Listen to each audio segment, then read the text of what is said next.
નમસ્કાર, મંતવ્ય ન્યૂઝમાં આપનું સ્વાગત છે। મેટ્રો એટ 10 સાથે હું છું હિનલ। તો બુલેટિનની શરૂઆત કરીશું એક મહત્વના સમાચારથી। વાત કરવામાં આવે તો આગામી પ્રજાસત્તાક દિનને લઈને મોટી અપડેટ સામે આવી રહી છે। જૂનાગઢમાં રાજ્ય કક્ષાનો પ્રજાસત્તાક દિન યોજાશે। તો વાત કરવામાં આવે તો રાજ્ય કક્ષાની ઉજવણીની તડામાર તૈયારીઓ શરૂ કરી દેવાઈ છે। જૂનાગઢમાં હવે રાજ્ય કક્ષાનો પ્રજાસત્તાક દિવસ ઉજવાશે। 26મી જાન્યુઆરીએ સીએમ ભૂપેન્દ્ર પટેલની હાજરીમાં જૂનાગઢ ખાતે ઉજવણી થશે। ગુજરાત પોલીસ, તટરક્ષક દળો, મરીન કમાન્ડોની પરેડ પણ ત્યાં યોજાવાની છે। તો બીએસએફ અને ચેતક હેલિકોપ્ટર કાફલાના 1800થી વધુ જવાનોની પરેડનો પણ તેમાં આયોજન કરવામાં આવ્યું છે। તો આ વર્ષે પરેડમાં શ્વાન દળ અને અશ્વદળનો પણ સમાવેશ કરાયો છે। વિવિધ પ્રકારની પરેડ જૂનાગઢમાં યોજાશે। રાજ્ય કક્ષાની ઉજવણીની તડામાર તૈયારીઓ શરૂ કરી દેવાઈ છે। 26મી જાન્યુઆરીએ સીએમ ભૂપેન્દ્ર પટેલની હાજરીમાં ઉજવણી થશે। વિવિધ પ્રકારની પરેડનું આયોજન કરવામાં આવ્યું છે। ગુજરાત પોલીસ, તટરક્ષક દળો, મરીન કમાન્ડોની પણ તેમાં પરેડ થશે, જેનો સમાવેશ કરવામાં આવ્યો છે। તો આજ મુદ્દે અમારી સાથે સંવાદદાતા અમર બખાઈ જોડાઈ ગયા છે। જી અમર, જેવી રીતે જૂનાગઢમાં રાજ્ય કક્ષાનો પ્રજાસત્તાક દિન ઉજવાશે, શું છે સમગ્ર વિગત? બિલકુલ, જે રીતે પ્રજાસત્તાક પર્વની ઉજવણી છે તે રાજ્ય કક્ષાની આ વખતે જૂનાગઢ ખાતે યોજાશે। જૂનાગઢના બેલકા રોડ ઉપર આવેલા જે પીટીસી ગ્રાઉન્ડ છે ત્યાં તમામ જે કાર્યક્રમો છે તે યોજાવાના છે ને જેને લઈને તડામાર તૈયારીઓ છે તે શરૂ કરી દેવામાં આવી છે ને તૈયારીઓને આખરી ઓપ આપવામાં આવી રહ્યો છે। આવતીકાલે જે પ્રજાસત્તાક પર્વની ઉજવણીને લઈને જે જુદા જુદા શો થવાના છે, કાર્યક્રમો યોજાવાના છે, તેનો મુખ્ય રિહર્સલ આવતીકાલે વહેલી સવારે પીટીસી ગ્રાઉન્ડ ખાતે કરવામાં આવશે। બીજી તરફ જે 26મી જાન્યુઆરીના પૂર્વ સંધ્યા એટલે કે 25 તારીખના સાંજના સમયે કૃષિ યુનિવર્સિટી ખાતે પણ જે સાંસ્કૃતિક કાર્યક્રમો યોજાશે, જેમાં રાજ્યપાલ પણ ઉપસ્થિત રહેશે। મુખ્યમંત્રી, રાજ્યપાલ સહિતનાઓની ઉપસ્થિતિમાં પ્રજાસત્તાક પર્વની સંધ્યાએ જે કાર્યક્રમો યોજાશે। બીજી તરફ આવતીકાલે એટલે કે 24 તારીખના રોજ એક મુખ્ય શોનું આયોજન કરવામાં આવ્યું છે, જે વિવેકાનંદ ગ્રાઉન્ડ છે ત્યાં રાત્રિના સમયે એક લોક ડાયરો છે રાજભા ગઢવીનો અને પોલીસ જવાનો છે તે જુદી જુદી થીમ પર ત્યાં શો બતાવશે, જેમાં જે મસાલ લઈને પોલીસ કર્મીઓ છે તે જુદી જુદી થીમ કરશે। બીજી તરફ ખાસ કરીને અશ્વ શોની વાત કરવામાં આવે તો અશ્વ દળનો પણ સમાવેશ કરવામાં આવ્યો છે। અશ્વ ઉપર પોલીસ જવાનો છે તે જુદા જુદા જે શો છે તે કરવામાં આવશે। ખાસ કરીને જે રીતે રાજ્ય કક્ષાનો જે પ્રજાસત્તાક પર્વનો કાર્યક્રમ જૂનાગઢમાં આ વખતે છે, જેને લઈને જૂનાગઢ રોશનીથી ઝળહળી ઉઠ્યું છે અને જ્યાં જુઓ ત્યાં રોશની જ રોશની જોવા મળી રહી છે। આજે સાંજે પણ જે કાર્યક્રમો છે પ્રજાસત્તાક પર્વને લઈને બેન્ડ શો છે તે યોજવામાં આવ્યો હતો। છેલ્લા 3 દિવસથી પોલીસ દ્વારા જે જુદા જુદા વિસ્તારોમાં બેન્ડ શો યોજવામાં આવી રહ્યા છે, એટલે કે ચોક્કસથી કહી શકાય પ્રજાસત્તાક પર્વની રાજ્ય કક્ષાની ઉજવણી જૂનાગઢમાં છે। લોકોમાં પણ ઉત્સાહનો માહોલ છે અને જેને લઈને તડામાર તૈયારીઓ છે તે કરી દેવામાં આવી છે। હિનલ, જી અમર, સમગ્ર માહિતી બદલ આભાર। તો જેવી રીતે અમારા સંવાદદાતાએ જણાવ્યું કે જૂનાગઢ ખાતે વિવિધ પ્રકારની પરેડ સિવાય પણ બીજા અલગ અલગ કાર્યક્રમોનું આયોજન છે, જેમાં વાત કરવામાં આવે તો રાજભા ગઢવીના ડાયરાનું પણ આયોજન છે। જૂનાગઢ વાસીઓમાં પ્રજાસત્તાક દિનને લઈને અનેરો ઉત્સાહ છે। સમગ્ર જૂનાગઢ શહેર રોશનીથી ઝગમગી ઉઠ્યું છે।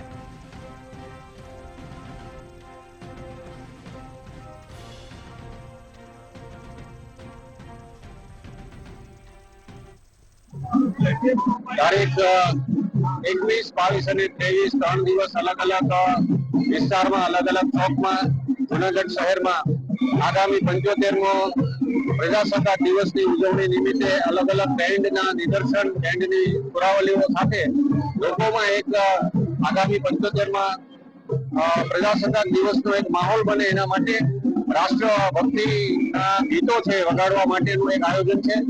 આજરોજ અહીંયા રેલવે સ્ટેશનની સામેના સરદાર ચોક ખાતે પોલીસના અલગ અલગ બેન્ડનું નિદર્શનની સાથે સાથે ગુજરાતના સારામાં સારા જે ચેતક કમાન્ડો છે એ કમાન્ડોનું અહીંયા એક ઇન્ટરવેન્શન ટેરરિસ્ટ વાળું પણ એક ડેમોન્સ્ટ્રેશન પણ અહીંયા બતાવવામાં આવશે। હું આપ સૌના માધ્યમથી જૂનાગઢની જાહેર જનતાને અપીલ કરું છું કે આવતીકાલે 24 તારીખે ખૂબ જ આકર્ષક એવી ઇવેન્ટ સ્વામી વિવેકાનંદ ગ્રાઉન્ડમાં સાંજે 6:30 થી શરૂ થશે। એમાં મશાલ પીટી છે, ખૂબ જ આકર્ષક છે। 300 જેટલા પોલીસ જવાનો એના હાથમાં સળગતી મશાલ લઈ અને અલગ અલગ અક્ષરોની જે આખી બનાવ છે એ ખૂબ જ એક આકર્ષક અને રાષ્ટ્ર માટે ખૂબ સારી ઇવેન્ટ છે. એમાં સૌને ભાગ લેવા માટે આમંત્રણ આપું છું. સાથે સાથે આ જ કાર્યક્રમ બાદ ત્યાં જાણીતા એવા લોક સાહિત્યકાર રાજભા ગઢવી પણ પોતાની વાત છે એ શૌર્યની વાત પણ ત્યાં કરશે. તેથી જુનાગઢની જાહેર જનતાને હું આ કાર્યક્રમ માણવા માટે અપીલ કરું.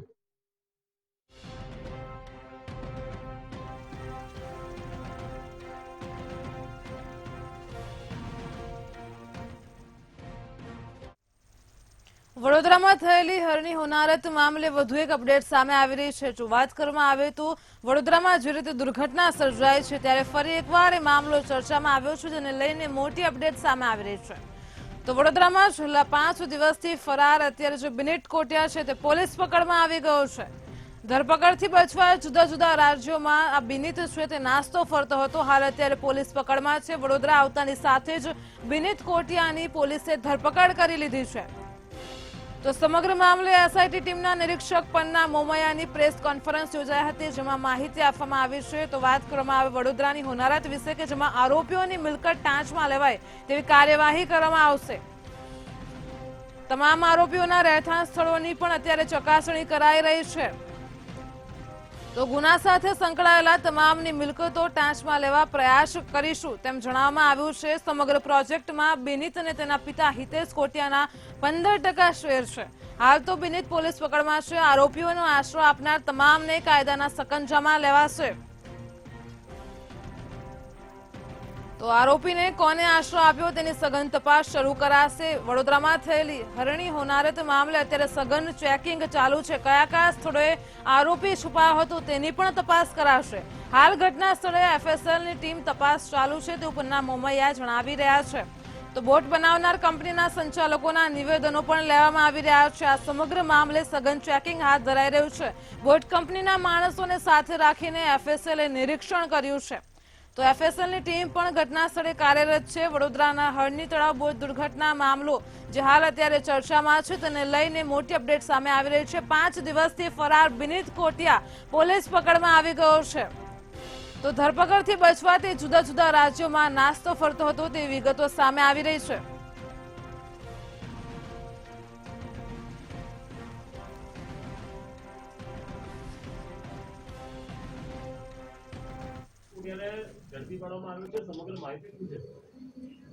આ જે દુર્ઘટના બની છે એમાં જે પ્રોજેક્ટ જેના નામે શરૂ થયેલો છે કોટિયા પ્રોજેક્ટ, એમાં જે બિનિત હિતેશભાઈ કોટિયા છે એને આજે પોલીસે અટક કરેલો છે.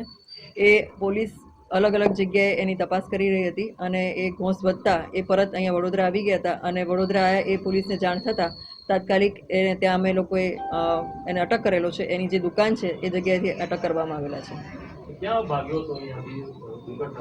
એ ગુજરાતની બહાર અલગ અલગ સ્થળો પર નાસ્તા ફરતા હતા અને પોલીસે જ્યાં જ્યાં એના ઠેકાણા હતા ત્યાં બધી જગ્યાએ આપણે પહોંચતા હતા, પણ એ ત્યાંથી નીકળી જતા હતા અને છેલ્લે આપણે અહીંયા વડોદરામાં જ્યારે પહોંચ્યા ત્યારે એને અટક કરવામાં આવેલા છે. એફએસએલની તપાસ હજી ચાલુ છે. આજે પણ એફએસએલની ટીમે વિઝિટ કરેલી છે. એમને સાથે રાખી અને જે બોટના જે બોટ પાસેથી આ કંપની પાસેથી બોટ ખરીદવામાં આવેલી હતી એમને પણ આજે બોલવામાં આવેલા હતા અને એમને સાથે રાખીને એફએસએલે આજે બોટનું નિરીક્ષણ કરેલું છે અને એફએસએલ રિપોર્ટ ટૂંક સમયમાં આવી જશે.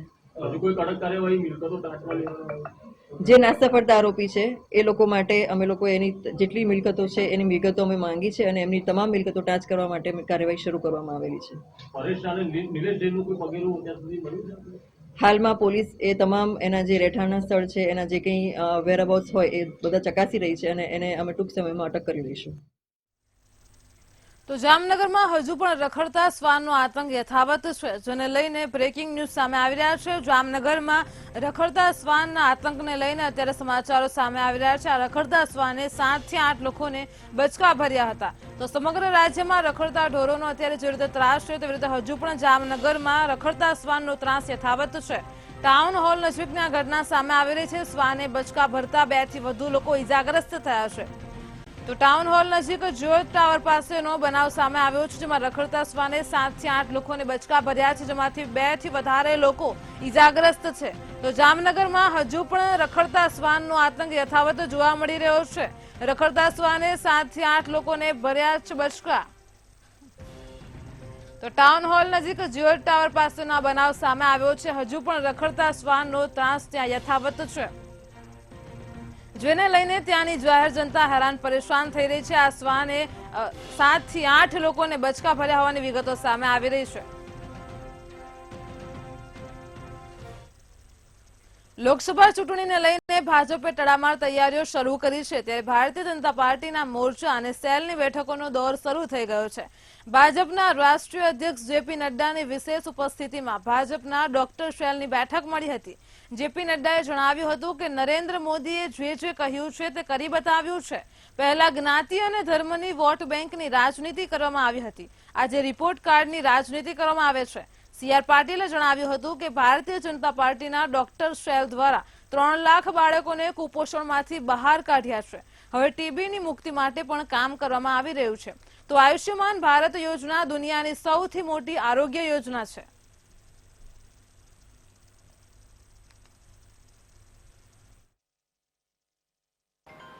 आपको खुशी होगी इस बात को जानकर कि हम 10वें नंबर 11वें नंबर की इकॉनमी थे, और मैं कोरोना के बाद बता रहा हूं आपको और यूक्रेन वॉर के बाद बता रहा हूं आपको कि इसके बाद भी बावजूद भी भारत ने, जिस ब्रिटेन ने हमको 200 साल राज किया, ये ब्रिटानिया, इसको भी पछाड़ के we are the 5th largest economy today. ઝડપી નિર્ણય કરીને આખી વાતને સમજીને તે વખતે રશિયાના જે ત્યાં મેડિકલમાં ભણાવવાળા છોકરાઓ હતા એમનો પ્રશ્ન હતો અહીંયા પ્રેક્ટિસ કરી શકે કે ના કરી શકે. તે વખતે પણ હું સાહેબને મળ્યો, સાહેબને તો યાદ પણ નહીં હશે, પણ હું સાહેબને મળ્યો કે સાહેબ આવો પ્રશ્ન આવે છે, અને એમણે એનો ઉકેલ કરી આપ્યો. એટલે આખી વાત સમજીને તાત્કાલિક એની પર એક્શન લઈને ઉકેલ લાવી આપે, નિર્ણય નહીં પણ ઉકેલ લાવી આપે. જે મોદી સાહેબ કહે છે ને કે મારે નિર્ણય નથી કરાવવો, મારે તો ઉકેલ જોઈએ છે. આવતા થોડાક જ સમયની અંદર સમગ્ર રાજ્યમાં એક પણ જિલ્લો બાકી નહીં હોય કે જ્યાં મેડિકલ કોલેજ નહીં હોય. આજે પણ 7050 સીટો MBBS ની છે, અને આવતા સમયમાં 2027 સુધીમાં 8500 જેટલી સીટો MBBS ની, દર વર્ષે બીજી સીટોમાં પણ ઉત્તરોત્તર વધારો આપણે કરી રહ્યા છીએ. ખૂબ બધી મુશ્કેલીઓ વચ્ચે પણ રાજ્ય સરકાર અને આદરણીય પ્રધાનમંત્રી મોદી સાહેબનું માર્ગદર્શન. ગુજરાત પ્રદેશ ભાજપા દ્વારા આજથી સમગ્ર રાજ્યમાં આગામી લોકસભાની ચૂંટણી પ્રચારનો શંખનાદ ફૂંકી દીધો છે, જેના ભાગરૂપે આજે અમદાવાદના થલતેજ ખાતે ગાંધીનગર અમદાવાદ મધ્યસ્થ ચૂંટણી કાર્યાલયનો શુભારંભ ભાજપા અધ્યક્ષ જેપી નડ્ડા દ્વારા કરવામાં આવી રહ્યો છે, જેમાં કેન્દ્રીય ગૃહમંત્રી અમિત શાહના હસ્તે લોકસભાના ઉદ્ઘાટન સાથે રાજ્યના 26 લોકસભા મત વિસ્તારના કાર્યાલયનો પણ પ્રારંભ કરવામાં આવ્યો છે.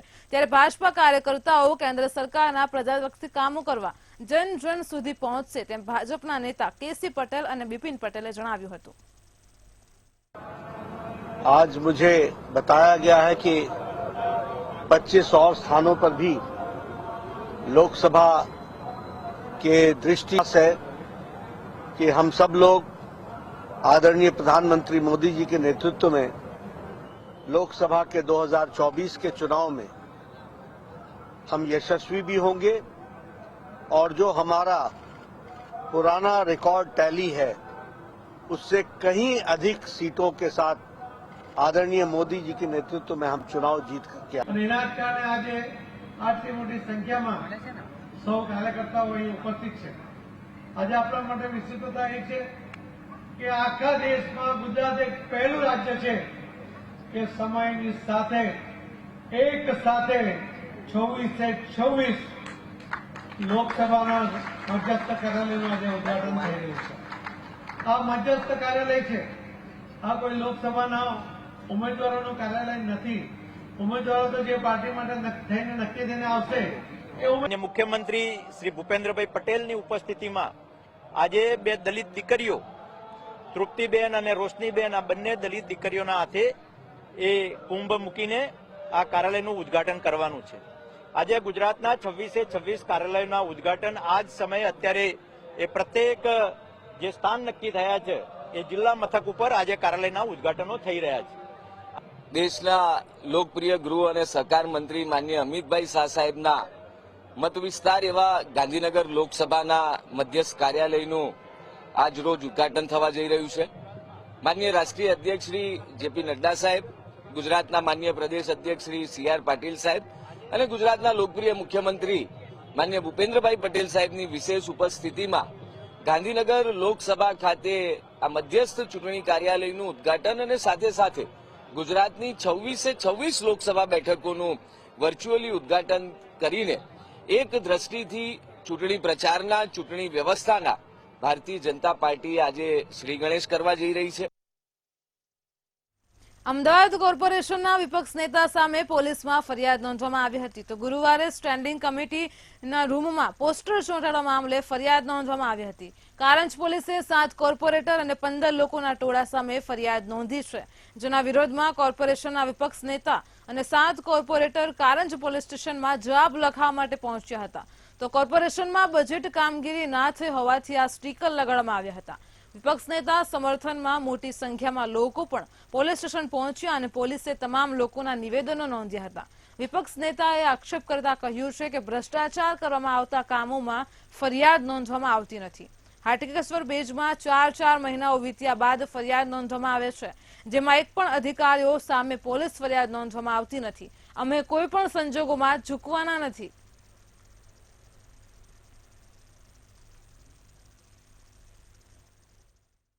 एक तरफ भारतीय जनता पार्टी वार्षिक बजट के नाम पर अहमदाबाद म्युनिसिपल कॉरपोरेशन में करोड़ों रुपए के झूठे वादे अहमदाबाद शहर की जनता के समक्ष करती है, वही यही वादों को पूरा करने के लिए जब कांग्रेस पार्टी ने आंदोलन किया, 3 दिन पहले स्टैंडिंग कमेटी में जाकर कांग्रेस के कॉरपोरेटरों द्वारा वहां पर आंदोलन करने में आया, वही आंदोलन से भारतीय जनता पार्टी डर चुकी है. वही आंदोलन को लेकर कारंज पुलिस स्टेशन में कांग्रेस पार्टी के 7 कॉरपोरेटरों के ऊपर FIR की गई.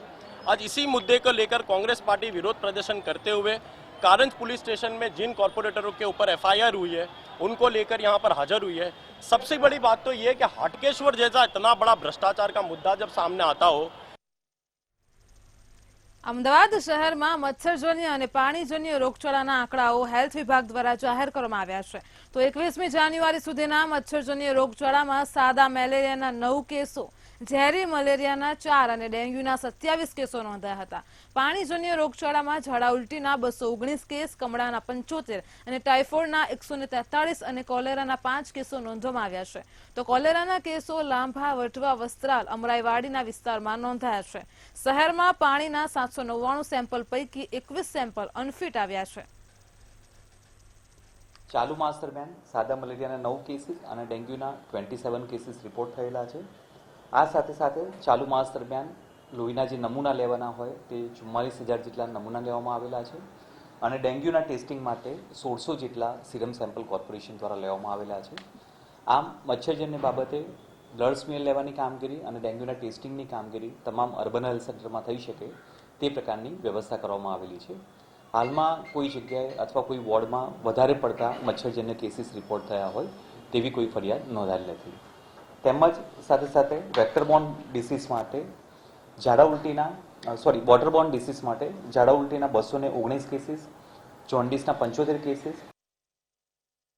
અમદાવાદ શહેરમાં હજુ કોરોના ગયો નથી, ત્યારે કોરોનાથી વધુ એક મહિલાનું મોત થયું છે. 75 વર્ષની મહિલાને કોરોના થયો હતો, જે બાદ તેને સારવાર હેઠળ હોસ્પિટલમાં લાવવામાં આવી હતી. આ સારવાર દરમિયાન મહિલાનું મોત નીપજ્યું છે. શહેરમાં હજુ પણ કોરોનાના 42 કેસો એક્ટિવ છે. લોકોને તકેદારી રાખવા માટે હેલ્થ વિભાગ દ્વારા ચેકિંગ પણ કરવામાં આવી રહ્યું છે.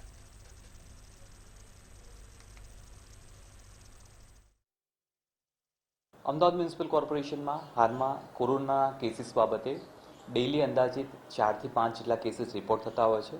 ગઈકાલના રોજ 5 કેસીસ રિપોર્ટ થયેલા છે અને આમ એક્ટિવ કેસીસની સંખ્યામાં 42 જેટલા દર્દીઓ હાલમાં એક્ટિવ કેસીસ અંતર્ગત નોંધાયેલા છે.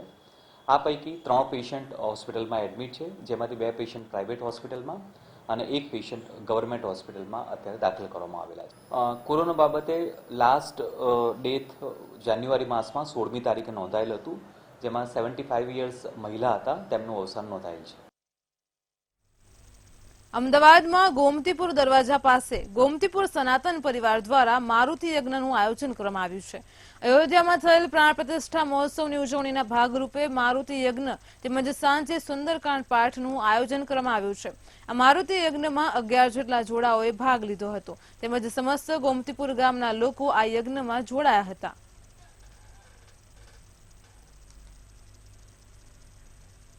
લાખોની પબ્લિકમાં તાજનાથથી ભગવાન શ્રીની શોભાયાત્રાનું આયોજન કરવામાં આવ્યું હતું અને જેમાં દરેક ગ્રામજનોના ખૂબ હર્ષોલ્લાસથી બધા જ લોકો, ગામના વિદેશના લોકો પણ અહીંયા આવ્યા હતા અને ખૂબ મજા માણી હતી. અને આજના દિવસ પૂરતો મારુતિ યજ્ઞ 11 યજમાન સાથે મારુતિ યજ્ઞનું આયોજન કરવામાં આવ્યું છે. સાંજે 4 વાગે અમે શોભાયાત્રા કાઢી હતી. તેમાં ઘણી બધી પબ્લિક જોઈન થઈ હતી, જેમાં 3000 થી 4000 પબ્લિક હતી.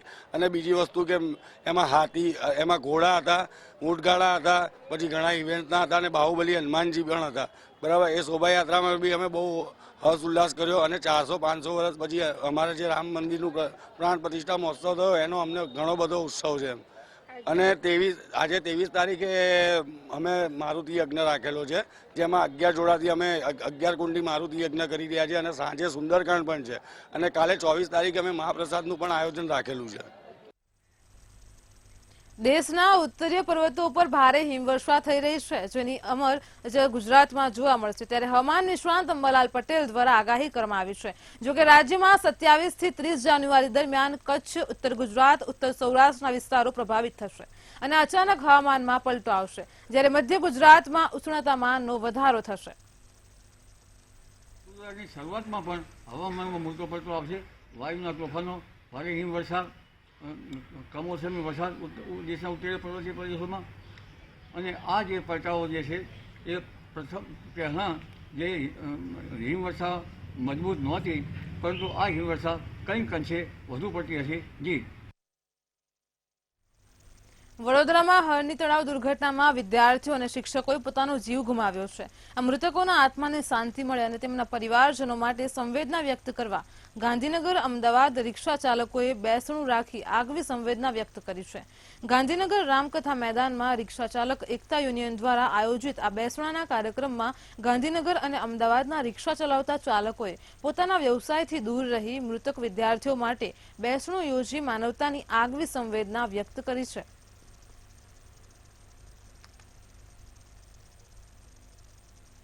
તમામ રિક્ષા ચાલકો ભેગા મળી અને જે વડોદરામાં હરણી તળાવમાં જે શિક્ષકો અને બાળકો જે અવસાન પામ્યા છે તેઓના નિમિત્તે અમે શ્રદ્ધાંજલિનું આયોજન તમામ રિક્ષાવાળા ભેગા થઈને કરેલ છે. ભાજપના વરિષ્ઠ નેતા વજુભાઈ વાળાનું નિવેદન સામે આવ્યું છે. તો વજુભાઈ વાળાએ કહ્યું છે કે નરેન્દ્ર મોદી પાછલા ત્રીજી વાર તેમને દિલ્હી મોકલવાના છે ને, અને તેમજ કોંગ્રેસ પર આકરા પ્રહારો કરતા કહ્યું છે કે નરેન્દ્રભાઈએ કહ્યું હતું આ દેશમાં ખતરનાક સંસ્થા હોય તો તે કોંગ્રેસ છે, તેના મૂળિયા ઉખેડી નાખવા છે. તો કોંગ્રેસના એકલા હાથે ચૂંટણીઓ નથી લડાતી, એટલે તેમને શંભુ મેળો ભેગો કર્યો છે. આ શંભુ મેળાને આપણે ભેગા થઈને જૂનાગઢ લોકસભાની તળેટીમાં યાત્રાએ મોકલવાનો છે. એ આપણો જનસંઘ અને ભાજપનો ઇતિહાસ કે છે. આજે ગુજરાતની અંદર ધારાસભ્યો 156 છે અને હજી ખડી વિકેટ ખડીને વધવાના છે. રાજકોટનો વિકાસ જે ગતિએ વધી રહ્યો છે તે ગતિને ધ્યાનમાં રાખીને રાજકોટમાં વધુ એક ફાયર સ્ટેશન નિર્માણ થાય તેવી દરખાસ્ત મૂકવામાં આવી છે. હાલ તો રાજકોટ મહાનગરપાલિકા વિસ્તારમાં કુલ 7 ફાયર સ્ટેશન કાર્યરત છે, જે પૈકી 2 ફાયર સ્ટેશનનું નવીનીકરણ થાય તેવી દરખાસ્ત પણ બજેટમાં મુકાઈ છે, જેમાં કનકનગર અને બેડીપરા વિસ્તારમાં આવેલ જર્જરિત ફાયર સ્ટેશન સાથે કતારિયા ચોકડી પાસે એક નવા ફાયર સ્ટેશનની નવીનીકરણની દરખાસ્ત સ્વીકારીને કાર્યવાહી શરૂ કરવામાં આવી છે. આ ફાયર સ્ટેશન 1.5 વર્ષના સમયગાળામાં તૈયાર કરી લેવામાં આવશે.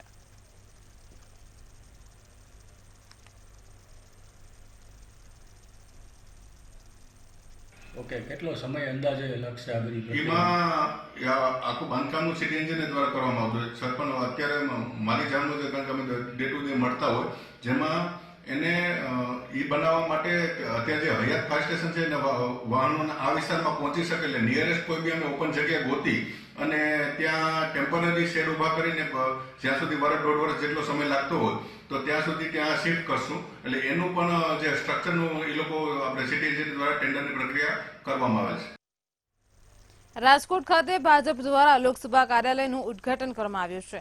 આગામી લોકસભા ચૂંટણીમાં 400 થી વધુ બેઠકો જીતવાના લક્ષ્યાંક સાથે આગળ વધતી ભાજપે રાષ્ટ્રીય અધ્યક્ષ જેપી નડ્ડાની વર્ચ્યુઅલી ઉપસ્થિતિમાં લોકસભા કાર્યાલયનું ઉદ્ઘાટન કર્યું હતું. આ કાર્યક્રમ દરમિયાન કર્ણાટકના પૂર્વ ગવર્નર વજુભાઈ વાળા, રાજકોટ લોકસભા બેઠકના પ્રભારી આરસી ફળદુ, વર્તમાન સાંસદ મોહનભાઈ કુંડારિયા, પ્રદેશ ભાજપા ઉપાધ્યક્ષ ભરત બોઘરા સહિતના આગેવાનો ઉપસ્થિત રહ્યા હતા.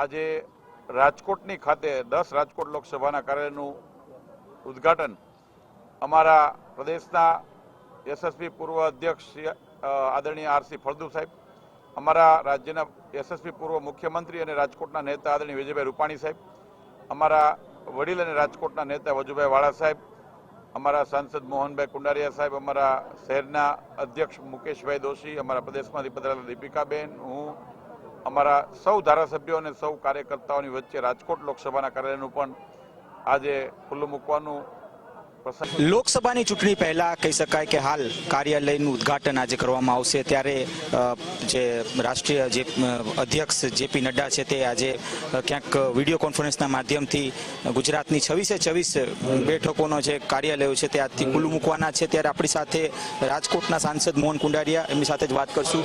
મોહનભાઈ, શું કહેશો? ગઈકાલે પ્રાણ પ્રતિષ્ઠા મહોત્સવ ખૂબ ભવ્યતાથી ઉજવાનો, તેનો ફાયદો મળશે કે કેમ ભાજપને? ખાસ કરીને ભારતીય જનતા પાર્ટીના કાર્યકર્તા હંમેશા રાષ્ટ્રહિતને માનવાવાળા છે. લોકોમાં રાષ્ટ્ર ભાવના છે, વિકસિત ભારત લોકો જોઈ રહ્યા છે, એને ધ્યાનમાં રાખીને વધારે મતદાન થવાનું છે. ભારતીય જનતા પાર્ટીના કમળને મળવાના છે. આજે કાર્યાલયનું ઉદ્ઘાટન થવાનું છે, શું કહેશો? આ જે વિસ્તાર છે ક્યાંક કડવા પાટીદાર મત વધારે છે અને તેના જ કારણે ક્યાંક અહીંયા જ 3 વખતથી અહીંયા જ કાર્યાલય બનાવવામાં આવે છે, શું કારણ છે? કાર્યાલય ધારાસભાનું પણ અહીંયા, દર્શિતાબેનનું કાર્યાલય અહીંયા હતું, વિજયભાઈનું પણ કાર્યાલય અહીંયા હતું અને કમળનું કાર્યાલય હંમેશા વિશાળ જગ્યા છે એટલા માટે અહીં ખોલવામાં આવે છે અને કમળના નિશાનના આધારે ચૂંટણી લડાતી હોય છે અને કમળનું પ્રતીક લઈને અમે લોકોની વચ્ચે જવાના છે. શ્રી રામના આશીર્વાદ આ વખતે મોહનભાઈ ઉપર રહેશે કે કેમ? શ્રીરામના આશીર્વાદ ભારતીય જનતા પાર્ટી ઉપર છે, કમળ ઉપર છે, નરેન્દ્રભાઈ ઉપર છે, એ આપણે નજરે કાલ નિહાળ્યું છે. Thank you. કઈ પ્રકારની કામગીરી અહીં અત્યારે થઈ અને લોકોની અપેક્ષા શું હતી અને અપેક્ષામાં આપ ઉતરા કે કેમ, શું કહેશો? આપ પણ જાઓ છો લોકો સુધી. એ વિગતે વાતો પછી તમને બધાને સાથે મળી અને શું 10 વર્ષની અંદર આ સૌરાષ્ટ્ર, રાજકોટ ને ગુજરાતને મળ્યું છે, 10 વર્ષ પહેલા શું મળ્યું હતું એની આપણે વિગતે વાત કરશું. Thank you. ચોક્કસથી આ હતા આપણી સાથે મોહન કુંડારિયા કે જેઓ જણાવી રહ્યા છે કે ખાસ તો આજે જ્યારે કાર્યાલયનું ઓપનિંગ થઈ રહ્યું છે ત્યારે ખૂબ એક ઉત્સાહનો માહોલ દેખાઈ રહ્યો છે. આ સાથે કહી શકાય કે ગઈકાલે જે પ્રાણ પ્રતિષ્ઠા મહોત્સવ ઉજવાનો તેનો પણ લાભ ભાજપને મળવાનો છે. 5 લાખથી વધુ કહી શકાય કે જે મત સાથે ક્યાંક ભાજપ આ સીટ ઉપર જીતશે, આ પ્રકારનો દાવો હાલ મોહન કુંડારિયા કરી રહ્યા છે. કેમેરા પર્સન લલિત વ્યાસ સાથે ધ્રુવ કુંડેલ, રાજકોટ.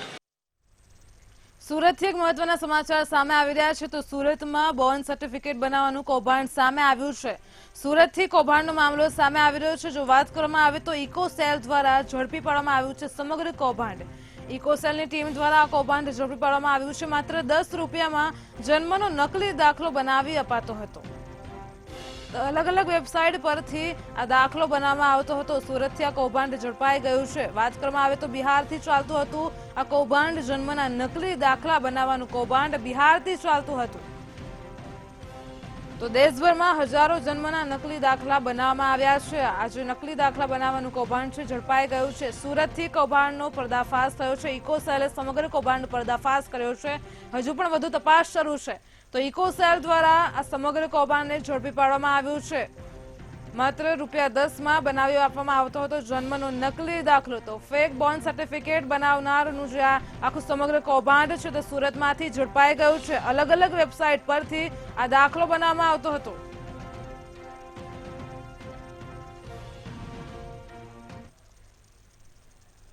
મેટ્રો એટ 10 માં હાલ આટલું જ. પડે પણની ખબર માટે જોતા રહો મંતવ્ય ન્યૂઝ. નમસ્કાર.